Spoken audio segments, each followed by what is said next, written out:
Hey everybody, I'm smiling because I was just waiting and I was watching funny videos on YouTube. So news bloopers, I love those.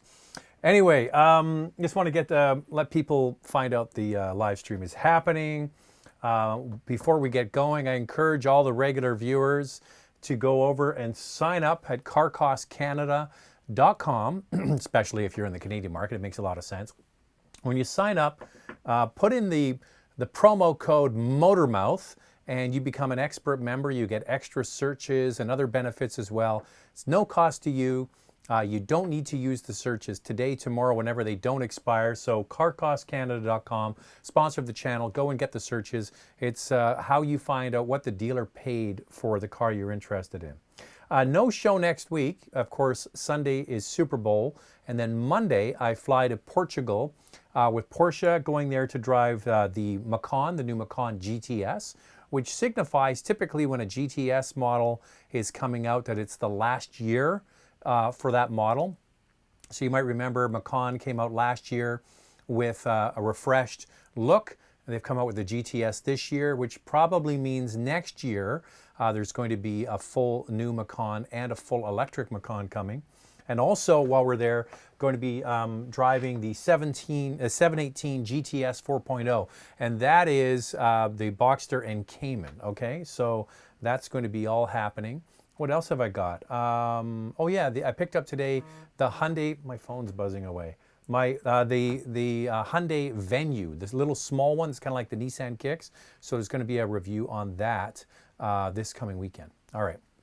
Hey Zach, will you review any Corvette or Camaro, and what do you think of the new design of each compared to the old one? Excuse me. In about a month, I'm going down to Nevada, and I'm going to be driving the new Corvette on the track.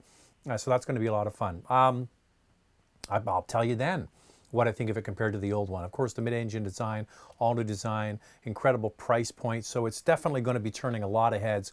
And Chevrolet really believes that this is the car that is going to inject some enthusiasm into their brand. And good for them. The next one comes in and says, hey, Zach, great video with your wife. Oh, thanks for that. A lot of very nice comments. Andrea did the review with myself and the new GLS from Mercedes-Benz. If you haven't seen it, it went up live yesterday around this time, so go and have a look. And she's back, and we're going to, actually, Andrea and I had a good chat about this and said, you know, when you come on and you do the videos, they do better than the regular videos. So a lot of people obviously like having her on there, so we're going to have her on more often. So the question says, why is everybody praising the Stinger and hyping the car, yet nobody actually buys it? If you look at the YouTube comments, it should sell like mad. I think the real hype around it was the fact that this was a car that came from Kia.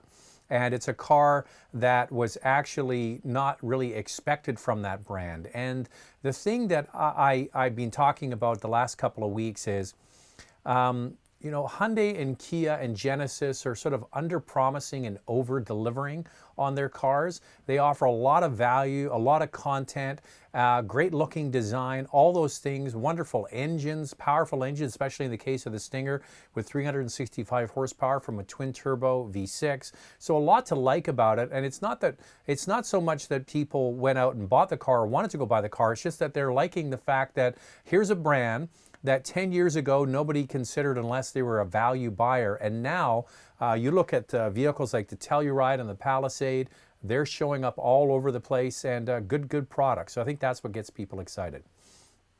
Hey Zach, between the GLS and the X7, which car has a smoother ride and better sound insulation, or are they approximately the same? Thank you very much for all the great work. I would suggest that they're pretty much the same. I couldn't believe, so yeah, we did the GLS review, and I did personally the X7 in the summer. Andrea didn't do it with me. We're thinking we're going to get both of these cars back and do them again, actually as a head-to-head comparo with Andrea, and I think that would be worthwhile.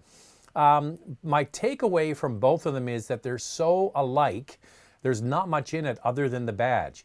They both come with inline 6-cylinder engines. They both come with available turbo V8s. They both come with air suspension. They both come with lots of room for passengers over 3 rows and 7 passengers.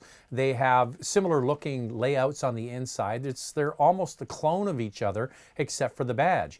Here's my takeaway. I think the inline 6-cylinder in the Mercedes is better, and those of you who watch this regularly know how much I go on and on and on about the inline 6-cylinder in BMW products. I think it's better than the inline 6-cylinder in the X7. And the reason is they have an electric assist that's like e-torque to get extra launch torque in this engine, and it really does work. So that is something that I like. Now, if you're going to get the V8s, the turbocharged V8s, both of them would be fantastic. So it comes down to try them both, pick the one you like. There is no wrong answer, and styling-wise, you have to decide what you like as well. Hey Zach, what are your thoughts on the 718 GTS using the name 4.0 liter with the new GT4 and possibly the same engine as the GT3?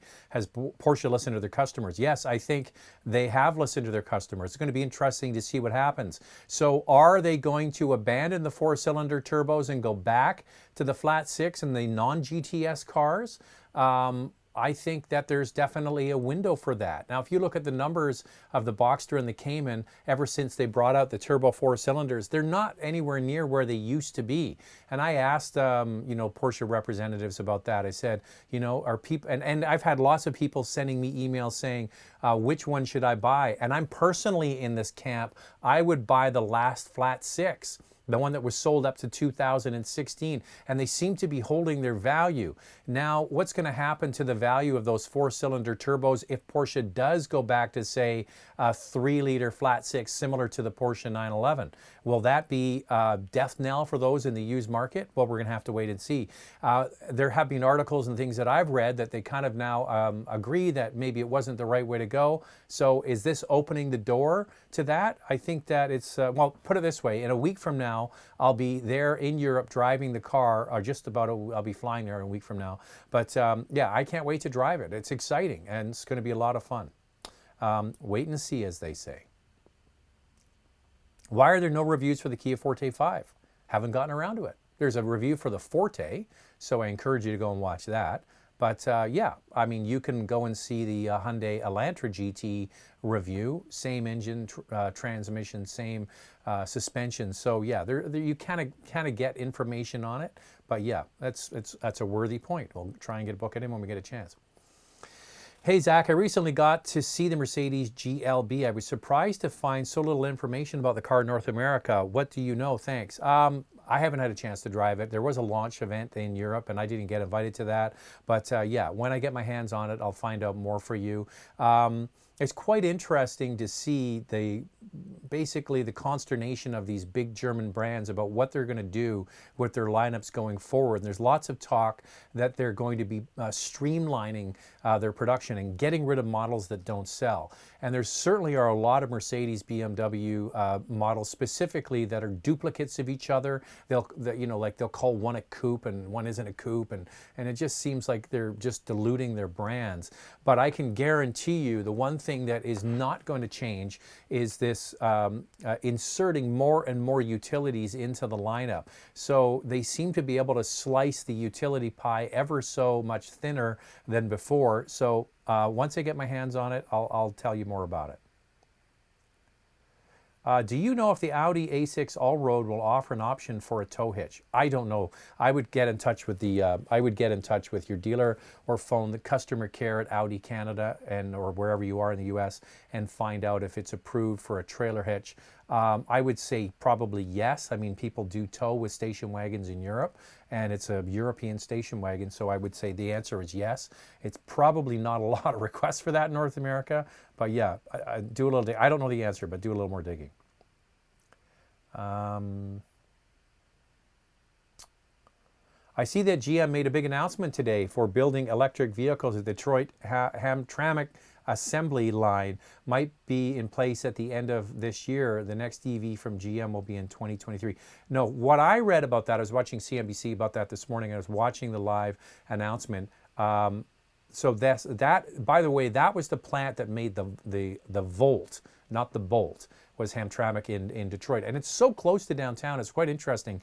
We did a ride and drive event at the plant. We got to have a tour and drive the Chevy Volt from that assembly plant. It's a huge plant, and it's so interesting because you can drive from there to downtown Detroit to the Renaissance Center in about 10 minutes tops. So it's interesting, it's so close to the downtown core. But they're going to be taking that plant, that's a storied plant, been there for many, many decades, and switching it entirely to electric. And I don't think that's going to be the case 2023. I read it and I saw this morning on CNBC that it's going to be the end of this year that they're going to have whatever their new electric vehicles. And the picture they used was a silhouette of a pickup truck. Now you think about what's happened in the world of electrification over the last few months. You have the Cybertruck shown by Elon Musk and Tesla. You have Rivian going to be announcing their vehicle will be for sale by the end of this year. Ford has invested in Rivian, and they're going to be coming out with a full electric F-150. That's confirmed. So you know that GM is going to jump into this as well. So that's my guess is what it's going to be. Is there a way to sign up for Car Cost Canada without blowing a search? It was required me to put a car into the search to sign up. I don't know. Whatever it takes to sign up, I would just do it. Because you get the first search, by the way, it doesn't matter who it is, whether you use the promo code Motormouth or not, the first search is complimentary. So just do it. Then you get the extra searches when you become the Motormouth, use the Motormouth promo code for Car Cost Canada, then you get those extra searches. So just do it, and then you get them. Okay, Bruce says, Car Cost Canada, they had no idea where to put the Motormouth code. I would suggest that that's not the case. So when you sign up, you have to put your name and information in there, and then there is a line that says promo code, because I did it. So there you go. Gordon Freeman says, how long can Toyota stay the reliability king? I would suggest that that crown isn't going to go away anytime soon. Their vehicles and the research and development that goes into Toyota for their products is unbelievable, and a very profitable car company with 10 million customers worldwide every year. They will not relinquish that crown, and they certainly are not going to do it without a fight. Now, what does Toyota have to provide that a maker like, say, Tesla or a full electric brand doesn't have to? They have to have a mix of technology. Small gasoline engines in markets outside of North America, diesel engines, hybrid, plug-in hybrids, a hydrogen fuel cell, and trucks and heavy equipment. So yeah, they have a lot of things that they cover in their brand and portfolio. And then you got the Lexus mix in there, where you get a brand like Tesla, for example. If they just worked on those components and they made them so reliable, but they're not making all that diversity of products. So yeah, you could have somebody coming after them, but certainly not in the mass market. Hey Zach, just watched the Mercedes review with Andrea. I hope she starts appearing more often in the videos. It's good to get a woman's take on cars. Also, your name spelled Zack or Zack. It's Z-A-C-K. And it's a fake name. It's not my real name. There you go, a little inside knowledge. I made Zack up. And my last name too. When I came to Vancouver in the early 90s for a radio job, they made everybody change their name. So I came up with Zack Spencer. It's not my real name. Top secret. You know what's funny is when I travel, the travel agents have to send me my tickets, and then I have to give my real name. And a lot of people are like, what? That's not your real name? There you go. Yeah, it's good to have Andrea on the videos. Like I said, we had a major powwow, the two of us, a week or so ago, and I said, you know what? Instead of just trying to do these videos once in a while, let's really make a concerted effort to have you on more often, because first of all, I think it's quite unique. I don't really know many other channels, male, female, married, and also Andrea has uses the vehicles for what they're intended, family duty. Hey Zach, Jack from Vancouver. My dad pre-ordered a RAV4 Hybrid XSE. The lease and finance rates are absurdly high. So my dad is most likely to do cash. Any reason why interest rates are so high? I think it's just a pure play on the fact that this is a vehicle that people want. So if you want to lease it or finance it, they're going to charge, what the real rate is. Now, one of the things you have to remember when you see those 1.9, 0.9, 2.9% interest rates, the car companies actually pay that down. They borrow the money and then they discount that money for you. So that's often why when you see a print ad or hear an ad on the radio or what have you, and they say, we'll pick a round number, the car's $30,000. If you come and pay cash, you can drive it away for $25,000. That shows you just how much money goes on the hood of the car. So either they have to give a rebate, $2,000, $3,000 off, reduced interest rates, and so on. So that is all money that is baked into the cost of the vehicle, which is another great reason why you should sign up for Car Cost Canada. So anybody that's searching for a vehicle, I kind of liken this to having a good accountant for your taxes. You pay an accountant some money and you save so much when it comes to doing your taxes. So Car Cost Canada is the same thing. It's like having a great car accountant. They're going to give you lots of powerful information. What the true cost of the car is, that's why it's called Car Cost Canada. What the dealer paid for the car. So if you go and sign up, use the promo code MOTORMOUTH, and then you type in there, you're looking for a RAV4 Hybrid XSE, you'll find out what the dealer paid for it. Now, there could also be some rebates and hidden features in there that you're not aware of. So that is powerful information. Please, if your dad is going in to do a negotiation on this car and pay cash, you better get a discount on it because that is all baked into the price of the car. Hey Zach, what do you think of the Acura CSX? I'm thinking of upgrading from my old Camry. It's really a rebadged Civic. Yeah, it's just a rebadged Civic. I think the engine was the Civic Si engine, but the Civic Si was sold with a manual, and with the CSX you got an automatic. Nothing wrong with the car. Please, it's now an older car. It hasn't been out for a while. It's now called the ILX. It used to be called the Acura EL years ago, and it is. And the CSX was a Canada-only model. It wasn't sold in the United States. So please, you're now getting a car that's getting older in age. Make sure you get it inspected by a mechanic. Do a Carfax on the vehicle to find out if there's any major issues. Depending on where you are, please go and have the insurance or the VIN number checked to see if there's any major claims or things. But the number one thing is make sure the vehicle is inspected by a third-party mechanic to see if there's any issues. So look at the reliability of the Honda and look at the reliability of the Acura to find out more about it. Mo says, hey, I'm looking at leasing a RAV4. Any feedback, any thoughts in comparison to the CR-V? Well, I'm a big proponent of the RAV4 for a couple of reasons. So Honda went to a downsized engine, but they added turbocharging. So instead of the old 2.4 liter, they went to a 1.5 liter and they added turbocharging. Well, that has many benefits, but I like the approach that Toyota went with. They stuck with a large displacement four-cylinder, 2.5 liters. They didn't go to a continuously variable transmission. They stuck with an automatic. Now it's got an 8-speed automatic. Now, one knock against Toyota is the fact that Apple CarPlay and Android Auto not available on all models. If you're not in a rush, you might want to wait to find out when the head unit in the RAV4 will be compatible with those, if it makes a difference to you at all.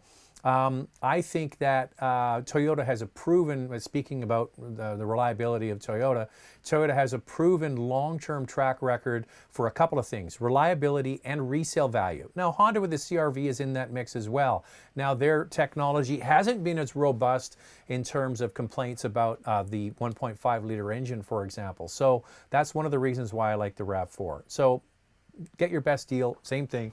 Go to carcostcanada.com and find out if you can get any discounts. Zacky says, BRZ or BRZ versus Miata, which do you prefer? This is so easy.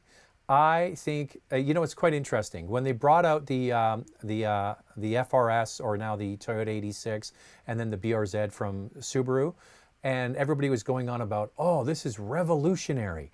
It's a small, lightweight, rear-wheel drive car where every gram and ounce matters, and it's all about the low-slung driving dynamics, a back-to-basics car with a real driver-focus-centered attitude. And I went, wait a second, there's been a car like that in existence since the late 80s. It's called the Miata, and they have never strayed from that same formula. It's a driver's car first. It's a basic rear-wheel drive platform. It's all about gram management, meaning every single ounce and gram in the vehicle is scrutinized before any extra weight is added into the car. Wonderfully robust engines, incredibly reliable, great resale value, and now because they've been sold for 30 years, you can go in and find at your price point a car with the certain mileage, certain kind of maintenance done to it. Please, if it's an older car, go and get it inspected. But hands down, there's no question in my mind, the best car for your money is a Miata, an MX-5 Miata. If you're looking for a fun to drive, weekend little kind of car to get out and go and blast around, and if you've never driven one, don't roll your eyes and say, oh, that's a chick car, Zach. You know what you're talking about. No, you don't know what you're talking about. Drive one. And anybody who's ever driven an MX-5 will tell you the same thing. Wonderful, wonderful car. That was an easy one. I feel so much better now. Alec McLean, hey, Zach, any news on the 2021 M4 Cabriolet is getting released? Great GLS review. We always like to see Andrea. I'd like to see Andrea too. No news on an M4 Cabriolet yet, but BMW doesn't really do major announcements. They kind of just release the cars. They do some fanfare around them, but yeah. But the current M4, I had one recently, and I didn't get to drive it that much because the weather was crappy and I was out of town, but I didn't love it at all, to be honest with you. And here's the thing, if you own, and I believe Alec has mentioned before that he's got a 3 Series convertible, you can do the dine-in upgrade to it and get lots more horsepower and torque, but you don't get the crashy suspension. That's what I would do. Josh says, hey, Zach, I was at the Montreal Auto Show twice. Saw impressive vehicles of all price points. My buddy ordered a Mazda 3 Sport all-wheel drive. We test drove it and it's great. Also impressed with the Telluride and Defender. Yeah, it's good times if you're in the car market. Lots of great stuff out there. And Josh, thank you. Every time we're live, you always seem to be here. So I appreciate the fact that you're watching. Unless I'm mistaken, is there really only 3 hybrid hatchbacks currently available? The Kia Niro, Hyundai Ioniq, Toyota Prius? If so, are there so few, and anything else to consider? Well, no, I guess little hatchbacks. I'm trying to think now. The Insight is a sedan. Yeah, you might be right on that. But they're all great products. I mean, if you're looking for something, the problem is that the hatchback format and the small car format is kind of disappearing.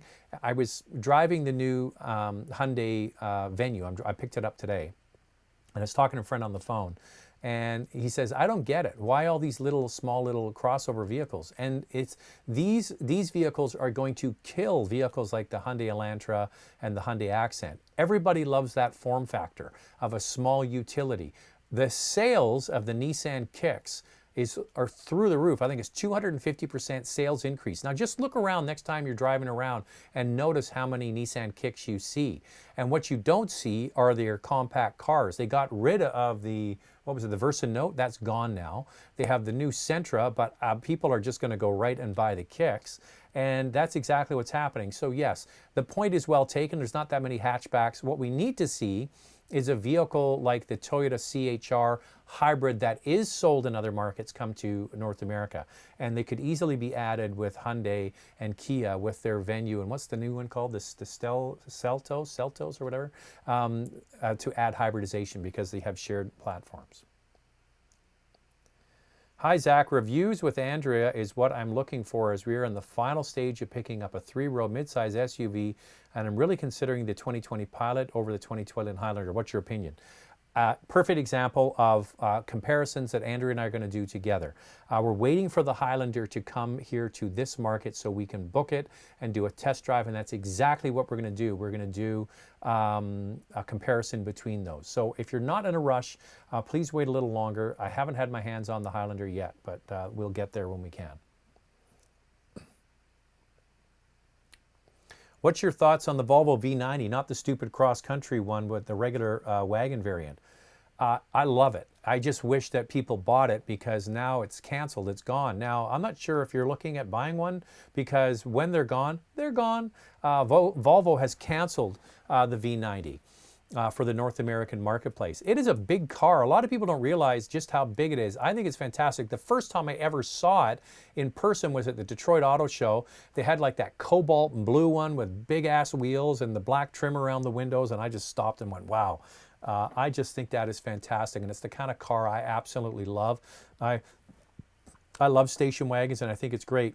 The turbo and supercharged four-cylinder is remarkably good. It's used throughout the Volvo lineup. So yeah, I would consider getting one. Have we lost our signal here? Hang on a second here. It looks like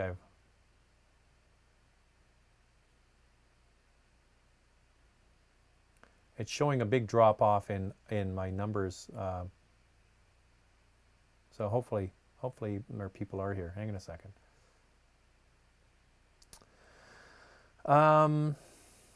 Hey Zach, I've always had a Corolla, but was thinking of looking to get a full electric non-hybrid car under 15,000. Any used worth, or should I stick to gas Toyota? You can certainly start to look at the original Nissan Leaf for sure. The problem is it only had a range of 100 to 120 or 30 kilometers. Is there something happening here with my? It says we're broadcasting, but there's nobody watching. Can you guys text in there? Smooth sailing, no interruption. Anybody else watching? It could just be YouTube. Can somebody type there and let me know if this is going out? It looks like it is.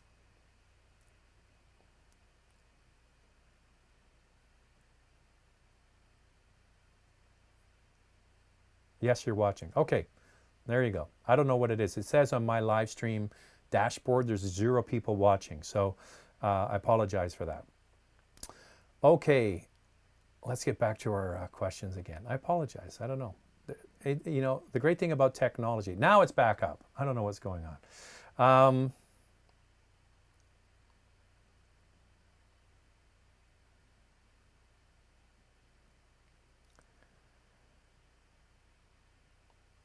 Hey Zach, reviews with Andrea is what I'm looking for in the final stage of picking 3 rows miss. Okay, we did that already.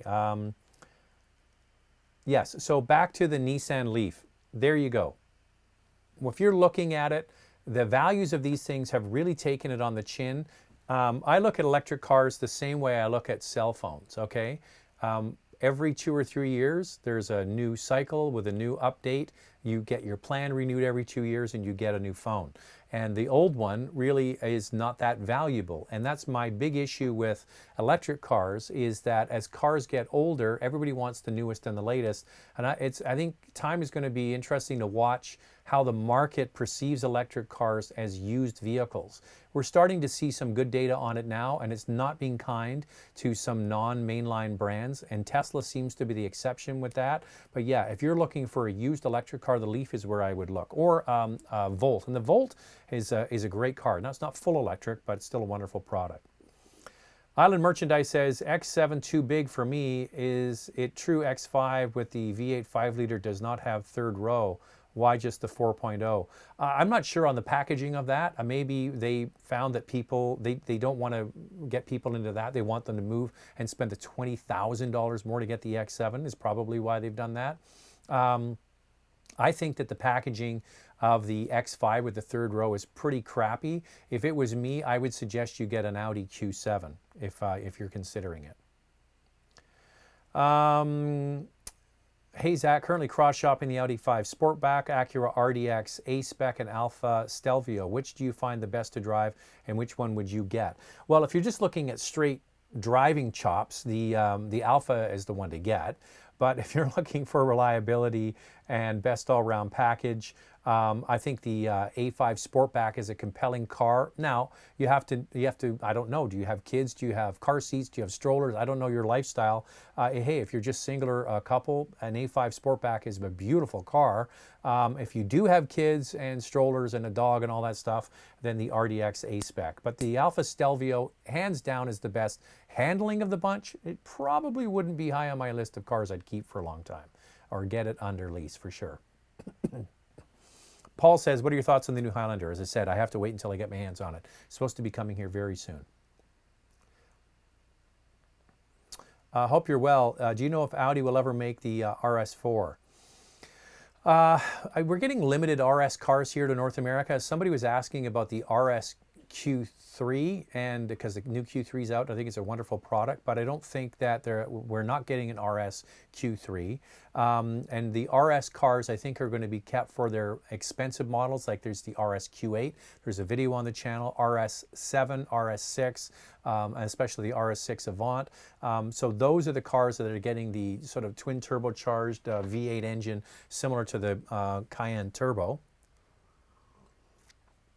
But all of those sort of in-between models, I haven't heard anything about it.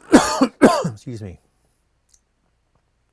Hey, Zach, I'm currently driving a 535D. I'm looking at comfort, luxury, speed, and good torque. What are your thoughts on an A6 2020, CLS 450 2020? Which one do you prefer?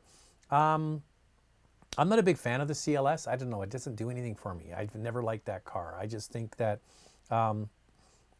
back to torque and power, the RS6, now that's a beast, but I like the A6 a lot. I think it's a great product. Or an A7. Don't like the CLS. I just don't know why. It's never done anything for me. Hey, Zach, still waiting for the Ford Explorer ST review. A good point. I did a little quick one when I was away in Salt Lake City last year, but you're right, I have to get it back. Hey, Zach, the latest trends have been small engines and turbo forcing to pump out big horsepower. Do you think that it will affect long-term reliability? Yeah, I think it will. I think that's one of the reasons, like somebody brought up earlier, the RAV4, and why I like it so much is because I like the fact that it's not a turbocharged engine. It's naturally aspirated and, is a larger displacement than its direct competitors. So I think there's a lot of space for that. And that's one of the reasons why those Skyactiv engines are so great as well. You know, the high compression but larger displacement engines are wonderful. The 2.5 liter is another great engine. Yeah, I think we're going to start to see reliability issues in the long run. Now, turbocharged four-cylinder engines have been out for a long, long time. We started to see it in the Audi products initially in the, what year was it? Yeah, around the turn of the millennium, we started to see those introduced into the marketplace. You might not remember that the Audi A4 had a 3.2 liter V6 engine. Then they started to bring out the 2-liter turbo, and you can start to look back at the history of those to see how reliable they've been. Now, there's a lot of engineering that has improved over the years, but I kind of agree with you. Josh says, also love the Ram 1500. I find one at 60,000 is way better value compared to luxury SUVs, the Range Rover Sport X5 and others. Well, I've said that before. I did that in my Denali review of the GMC Denali. I said the new American luxury is pickup trucks. Pickup trucks are so luxurious, so smooth and quiet and comfortable, room for everybody. You get the crew cab or whatever box you want to call it, and bed I should say. Not bed or box, cab. They have limo-like proportions in the back seat. There's room for everybody, and you can see why when you get out of urban areas, people do buy them as their luxury products. So I agree with you. Any news on the Lexus GX? It's long in the tooth. Well, that piggybacks on the 4Runner platform. So when we get a new 4Runner, we'll get a new GX. You're absolutely right. And I don't like the way it drives at all. It's way too soft. This has a high center point of gravity. And with the soft suspension, it just wallows in the corners. Don't like that one at all. Eric says, hey, Zach, I was at the Montreal Auto Show last week and fell in love with the new Land Rover Defender. I am worried about reliability, but feel like it will maintain its value in the long run. Overall thoughts? Yeah, anything that's going to be new and hot and everybody wants to get and see it and touch it, yeah, it'll hold its value initially. Depends how many they're going to bring. That's another thing, is they bring a lot of them in and they sell a lot of them, then it's just going to be a regular depreciating Land Rover or Range Rover. Yeah, I think that's something to watch. Now, the real money is on the old Defenders, the big square square boxy ones that they just stopped making a year or so ago. Those ones will hold their value better over the long run because they don't make them anymore. So it's a diminishing returns every year. There's going to be less and less around, and more are going to get picked up. But yeah, the Defender is cool, but it's sort of turning into just another of the same of the rest of their lineup. I think it's going to probably just depreciate like the rest of the Land Rover and Range Rover products. And by the way, a lot of people crap over them when it comes to resale value. They actually have very, very good resale value, especially the Range Rover side. The resale value on them is very strong. So don't believe all the hype. Go and look up the real numbers for yourself. Raj says, hi, the Jeep Wrangler pickup truck, do you think it will retain its value? Yes. I think it will. There is a vehicle that has a proven track record. So you're talking about the Gladiator.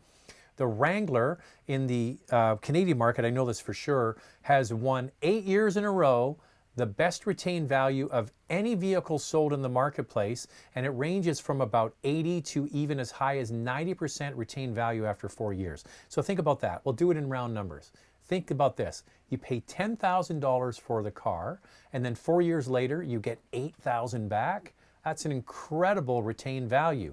So extrapolate that over the $30,000, $40,000, $50,000 it costs to buy one. You're getting a lot of that money back when you go to sell it. Now, you take arguably a Wrangler-based pickup truck, the Gladiator, that is super hot and has the same kind of appeal. I think it is going to hold its value very, very well. And also, look at the direct competitors that also hold their value. The Tacoma in that mid-size pickup truck space is the vehicle right behind the Wrangler when it comes to resale value. So I think if you look at those vehicles, what they offer, and the fact that people really like this format of a body-on-frame truck that's rugged and ready to go, I think, yes, it will hold its value. Anthony says, hey, Zach, I've always wondered what cars you personally own. The first car I ever owned, I bought with my dad, was a 1949 Buick Super. Now, if you've ever seen the movie Rain Man with Dustin Hoffman and Tom Cruise, that was a 1949 Buick Roadmaster. And my dad saw it for sale in Toronto on Queen Street West, and we bought it and had it for many years. And I used to drive it to high school. It's huge. 1949 Buick. So you could say I've kind of been a little quirky when it comes to cars. The next car I owned was a Volkswagen Rabbit. Then I had a Beetle. What else have I had? I had the original Rabbit, 76 Rabbit. I've had Beetles. I've had GTIs. I've had 3 Volkswagen vans. You know, the last one I had was a Vanagon. I had a Chevy S10 pickup. I now have a Tacoma pickup truck. Then you get into the premium cars. I had a BMW M6, the original M6, 1988 M6, one of only 35 sold in Canada, black on black. That was a pretty sweet car. I had a 5 Series station wagon, 2 7 Series, an X5, 2 Cayennes, and an Audi A7. Is there anything else in there? That's so lots of different cars. And I have owned, never owned Toyota. I had a Toyota Celica. Yeah, lots of different cars. We had a Honda Accord. What did my Andrea own? Dodge Colt. Lots of different cars.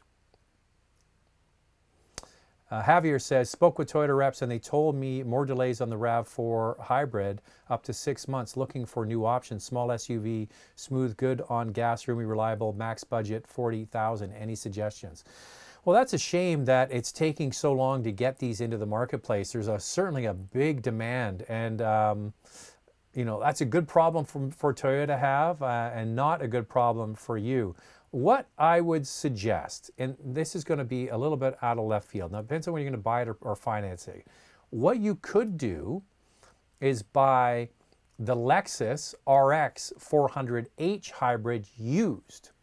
Now, you certainly could get one of those under $40,000. So you've got the hybrid technology, you've got a smooth vehicle, and you've got a more upscale sort of ride, which is a little quieter. So that is something, if you're looking for a hybrid, a used Lexus RX 400h. And then maybe when you order the Toyota RAV4 hybrid, when it comes in, you could trade against it. Just an idea. Thank you for the pertinent and nice content. Hello from Montreal. What do you know about the plug-in hybrid? Why is it so rare? Hey, Benjamin, thanks for being on the broadcast. Plug-in hybrids are not that rare. Unfortunately, and I think it's a big mistake by a lot of people, they're looking past plug-in hybrids. So we had years ago the Audi A3 e-tron plug-in hybrid. We have now the plug-in hybrid from Toyota. Actually, they've had 2 generations of the Prius plug-in hybrid called the Prime. BMW has quite an extensive list of plug-in hybrids available, and Audi is going to be bringing a full line of plug-in hybrids for all of their models. So yeah, the problem we have is the public seems to be, I got to go all electric or nothing. And the reality is that a lot of people are going to be spending a lot of money to buy full electric cars, and they're going to be overbuying.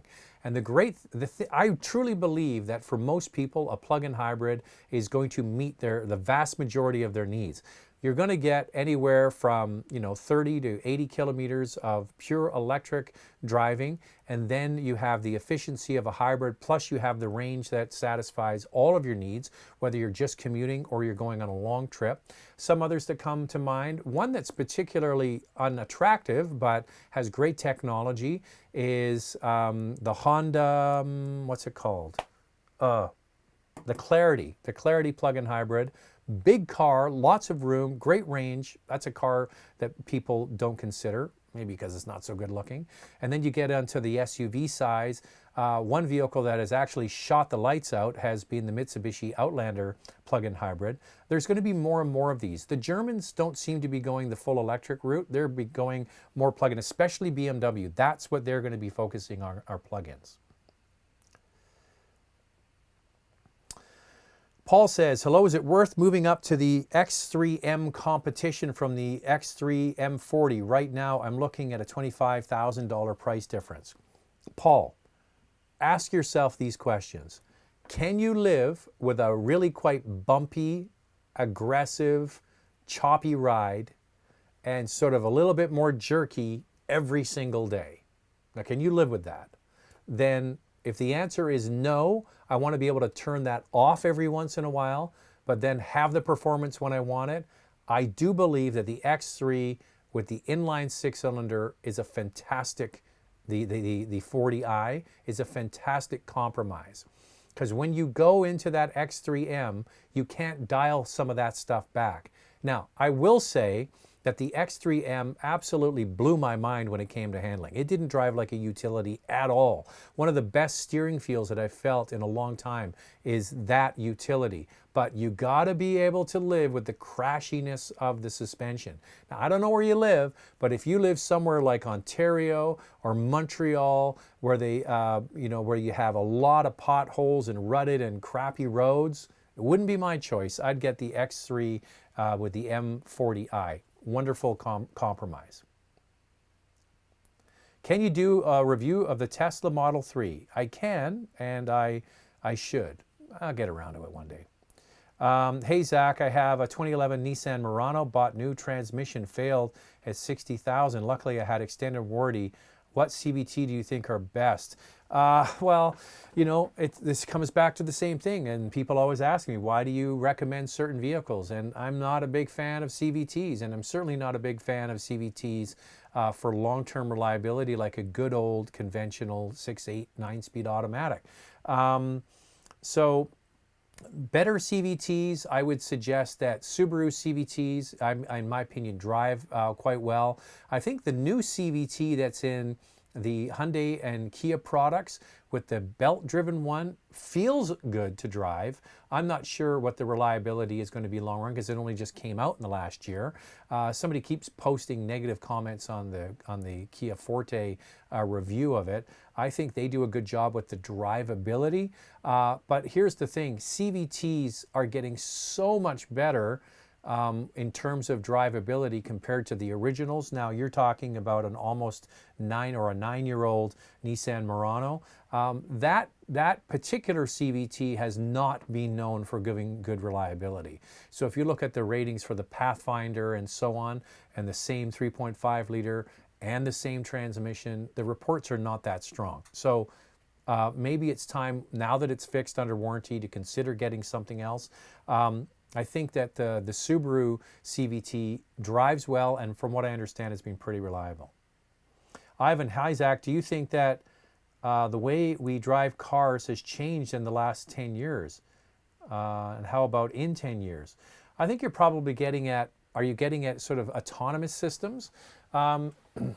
These semi-autonomous systems really are a godsend for people, especially stuck in traffic every day. I'm so lucky I live really close to downtown Vancouver where I live. If I don't want to, or if we don't want to as a family, we could barely drive anywhere. Everything's within walking distance of us. But that's something that a lot of people struggle with, is sitting in bumper-to-bumper traffic and having to put in the miles and not so many of the miles, the hours of commuting every single day. In big cities, people are stuck in bumper-to-bumper traffic, and those semi-autonomous systems that you can turn on and let the car take over that annoying, crappy driving is a godsend for a lot of people. What's going to happen is the envelope of that technology is going to expand a little bit more, and a lot of them now can do much more in terms of different speeds, following traffic, all those sorts of things. So that certainly has changed in the last 10 years, and that's just going to keep growing and allow you to do more. I still believe that for most people, the car is not going to be driving them around. They're going to be turning these systems on and off for specific situations, like traffic jams.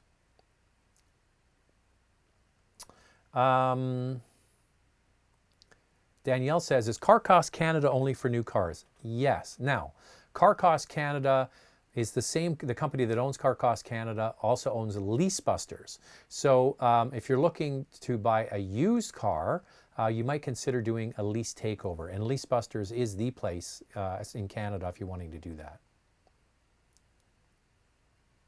I've heard that the 2.5-liter Toyota engines are a bit rough sounding. It's not that the engines are rough sounding. I think that the big complaint of the RAV4 has been sound insulation and insulating that noise from the cabin. Toyota, pardon the pun, has heard this complaint loud and clear, and I would suspect there's probably going to be some updates for the RAV4, maybe not this year, but yeah, there's going to be some updates for sound insulation. They know that people complain about this. They know that there's issues. The perfect example is the fact that that engine is used in Camry, and I don't hear anybody complaining about noise in the Camry, but I do hear people complaining about it in the RAV4. Yes, it might be a little bit noisier, but I find that when you drive it, after a few days, you kind of forget it. It is certainly an area that people have complained. Hey Zach, what do you think of the 2020 Acura RDX, and which model is the best to buy? I like the A-Spec. I think the top one gets the adaptive suspension, and I think that's a missed opportunity from Acura. They have the adaptive suspension only in, I think it's called Premier or whatever it's called, the top trim, and they don't have it in the sporty looking one, and that's A-Spec. A-Spec is only a cosmetic and appearance package and has the nice looking dark wheels. It, however, is not the one that gets the adaptive suspension. I say you buy the one that suits your needs the best. They're all, in my opinion, great products. I love the engine. I think it's a good looking car, nice size, drives well, nothing to complain about.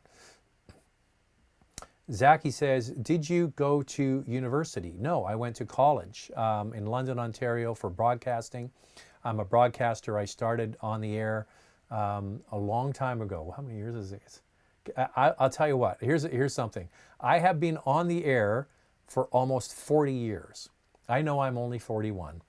But yeah, I've been broadcasting radio and TV and online and so on for almost 40 years. It's interesting, somebody was making a comment on the GLS review that Andrea and I did the other day and says, how can this guy live in Vancouver and how can he afford, having nice cars? And because I think in the review we mentioned that we have a Cayenne, and it's like, I've been doing this a long time. I've been a broadcaster for many, many years, do a television show, all kinds of different things that I do. But no, I didn't go to university. I went to college for broadcasting, and then I worked hard. I have never stopped working. That's the thing and that's my advice to anybody is get into something you love and work hard, and you should be just fine. That's what I tell my kids. What do you like? Get into that field and work hard. Antoine Laporte, hey Zach, how long do you keep your cars and what justifies changing them? It must be tempting to buy a new vehicle every once in a while since you always try brand new ones. Thank you. I kind of shook this sickness. I had a real problem in my 30s and early 40s where I was whenever I bought a car, as soon as I got that car, I was already planning on what's the next one. Like I just was always like I just wanted another car. And then I went and I bought what was my pride and joy, which was a, excuse me, an air-cooled 911. I had a 993. I had a Carrera S, a 993, and then I got rid of that one, and then I bought a Carrera 4S, same year, different color, 993, and I had that. And then I started to sort of slow down on the need for, here's the thing is, that was the car I always wanted. And I owned 2 of them over 10 years. And I kind of got it out of my system. So now I look at cars more as sort of an equity that you kind of buy and sell. I don't have the same passion for the individual car the way I used to with the 993. That Porsche to me was the car I always wanted. I had 2 of them. I kind of got it out of my system. And there you go. There will be another Porsche sports car in my future. I'm not in a rush, and maybe it's because I've mellowed, maybe because I'm a little older, but yeah, I always used to, as soon as I bought a car, be pining for the next one. But part of the issue is that I do get so many new cars to drive. And I will tell you something that's really quite important.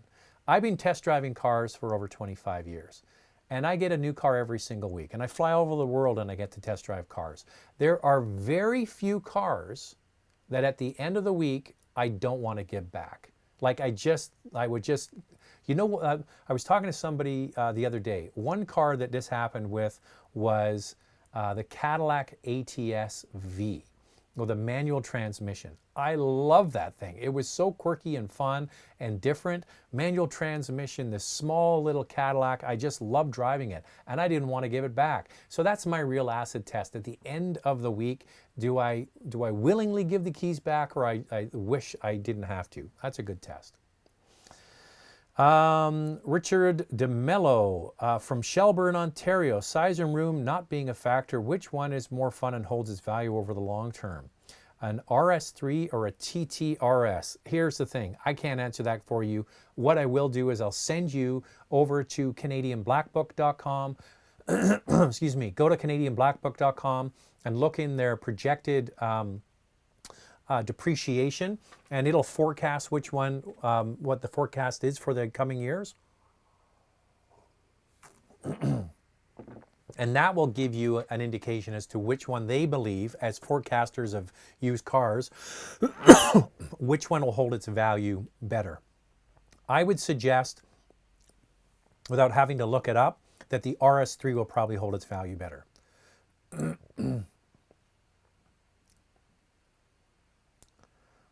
Okay, I am kind of I was jumping around here. I got all the people chiming in. Earlier I was asking, am I still on? Now I got everybody saying, yes, we can see you, or it's all good, we can see you. Thanks for that. Do you think one should buy car protection packages from Mercedes? Tire, rim, exterior, interior, or are they just another way of making money? You figured it out. It's a way of making money. The one you might consider is the wheel protection package. I'm not sure how good you are at parallel parking. If you're somebody that curbs up your wheels all the time, that might be worth it. But don't make the mistake that I made. With our Audi A7, I bought this packaging. It was $250, whatever it was, to get the rim protection package. I didn't realize it had a finite amount of time. So when I was getting set to get rid of the car, I thought, oh, I'll take advantage of that warranty. I called up the dealership. I said, hey, I want to bring my vehicle in and get any curbed wheels fixed up. And they said, oh, by the way, that package you bought, it ended 6 months ago. So be aware of that. What I suggest is look into that, and also maybe the tire one as well, because tires are not covered under warranty. If you get a flat, that can get expensive. So those are the two I would consider. All the rest of it just comes down to looking after your car.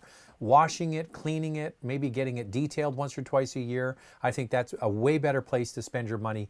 The wheel package is one you might want to consider. Okay? Is Honda E coming to Canada? I think you mean that little small little, looks like the retro Civic from years ago. No, it's a European only model. Which manufacturer do you think has made the biggest improvement in their products in the past decade? My choice is Mazda. The Mazda 5, the Mazda 5 I have, and now the CX-30 don't even seem to be from the same company. That is true. The one thing is that they have, here's the thing you want to know about Mazda. They're trying to differentiate themselves. So you've got Toyota and Honda and so on, all the import brands from Japan. They are trying to move their brand up a little bit, okay? They want to be positioned as the premium Japanese brand without being a luxury brand, sort of in between. The same way some people view Volkswagen. Volkswagen competes with a lot of other domestic and import brands, but a lot of people perceive that brand to be just a little bit more expensive and more premium. That's exactly what Mazda is trying to do. And it's interesting because speaking to the product planners, they will tell you that those are two brands that get cross-shopped quite a bit. The psychographic of a Volkswagen buyer is very similar to the psychographic of a Mazda buyer. People who like to pay maybe a little bit more to have something a little bit more unique and so on. So very similar. I would agree with you that that is a brand that has produced some great cars over the last little while. However, I can clearly remember 10 years ago, when did the Mazda 3 arrive? Remember they used to have the Protege? I went to the Mazda 3 launch and I was like, wow, that at that time was the nicest interior of any non-premium brand I had ever seen at the time. So they've been doing that for a long time. But I would agree with you. Here's the one thing I will say as well. A lot of people don't give credit to the domestic brands. The domestic brands have improved their cars phenomenally over the last 10 years. Reliability, quality, infotainment, connectivity. I would put FCA or Chrysler's U-Connect system up against anybody in the industry. Same thing with the General Motors head units. So simple. Graphics are fantastic. Great connectivity. Android, Apple, wireless charging, features in their cars. They can make some excellent products. And I would suggest that that is something that a lot of people overlook, is just how good a lot of the domestic brands have become over the last 10 years. Just look at the Ram 1500 pickup truck. You get in one from 10 years ago and you get in the new one, it's like a luxury cruise ship on the inside in comparison. So something to consider.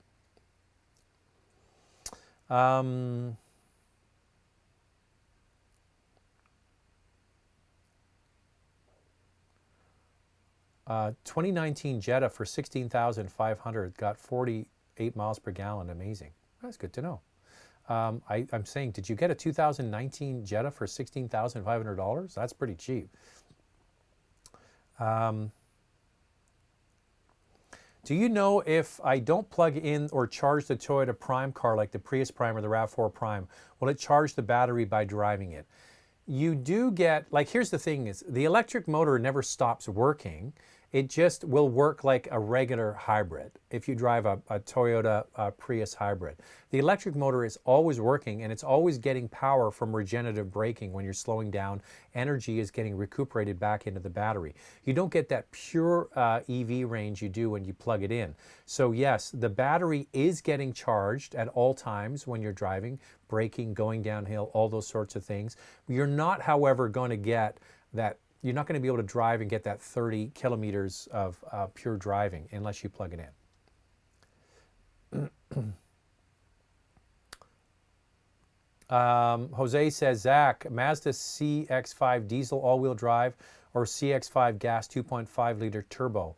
Now, the only reason that I would consider getting the diesel in the CX5 is if you do a lot, and I mean a lot of driving. especially if you're doing a lot of driving on the highway. Same thing for the Chevy Equinox.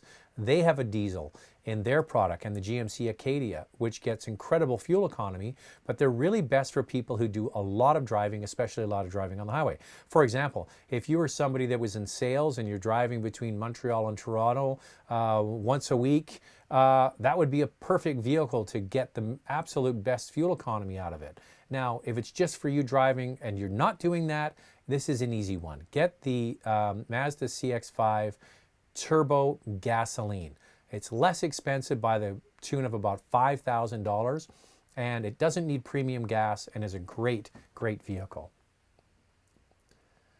X3M or Macan GTS? Well, I'll tell you next week. I'm getting the Macan. I'm going to drive the Macan GTS next week in Europe, so I'll tell you then. Someone says, you had an original M6. Did you buy it brand new? I didn't buy it brand new. It was in $1988. That's the year it came out. It was, I think, $85,000 Canadian. Now just think about that. In 1988, so this is 32 years ago, it was 85,000 Canadian dollars. Now that was a lot of money back then. And what did I pay for the car? I bought it when it was 7 years old or 6 years old, and I think I paid I paid $22,000 for the car because they were so expensive to maintain. And it was very expensive to maintain because you know what an M stands for in BMW? Money. You need a lot of money to keep it going. All right, we're all up against the clock. I didn't get to everybody, of course. I do read all the comments. Thanks to everybody. Once again, go to carcostcanada.com, sign up, use the promo code MOTORMOUTH, and become the expert member and get those extra searches. Sorry about the technical thing there. It wasn't a technical thing at all. It just showed that there was, and apologize about that. Thanks to everybody that tuned in. And next week, Super Bowl. Won't be here on Sunday, and then the Monday I'm going to Europe with Porsche, so we'll skip a week and we'll pick it up later. Thanks to everybody that checked in. We'll talk to you next time. Bye now.